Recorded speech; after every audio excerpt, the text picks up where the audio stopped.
On this episode of AV Week, we sit back and relax and look at the best of 2020. Yes, I said the best of 2020. 2020 wasn't all doom and gloom. So we picked the best pieces and the most listened to podcast and give it to you.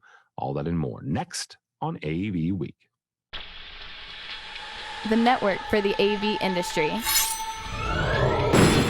What are you listening to? This is AV. This is AVNation. This is AVNation. This is AV Week, episode 488, the best of 2020.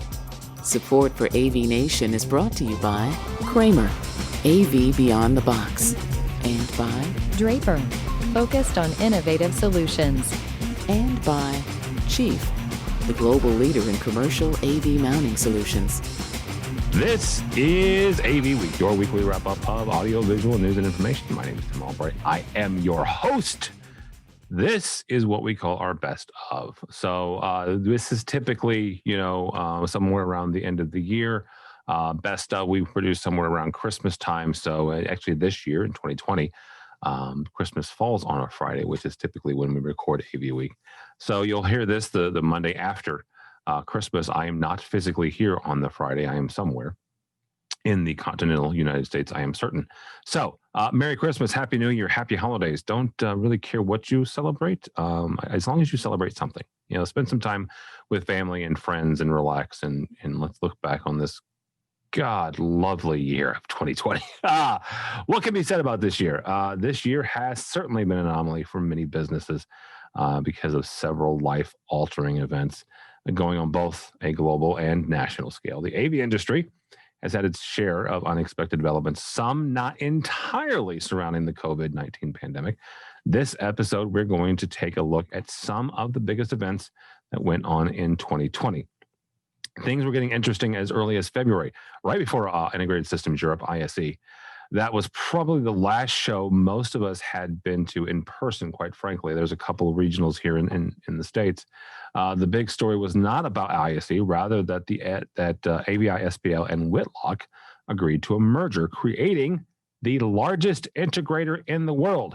Way back in AV Week 442, episode 442, we sat down with AVI SPL's Director of Corporate Communications, Nathan Legg, about what this means for both companies and its stakeholders moving forward.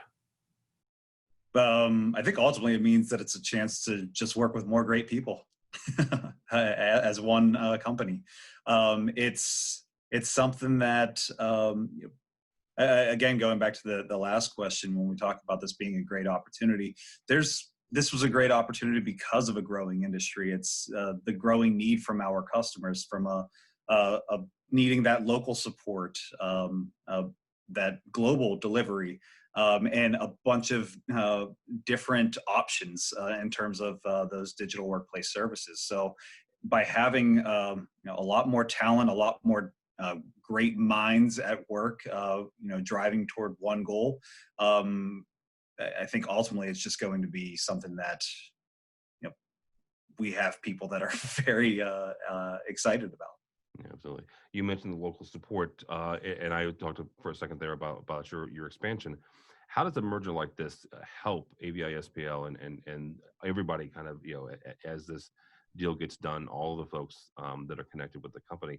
How does this help you in that global expansion, and honestly with the connecting and the servicing of your customers, globally, but also at a local level?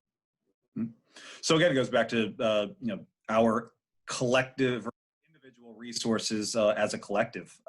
Taking each other's best practices. Once this agreement is finalized, we're actually getting together as a team and saying, what's the go forward plan here? How are we going to make this all happen? And it's going to be taking each other's best practices and putting together that strategy that delivers the results that we both expect.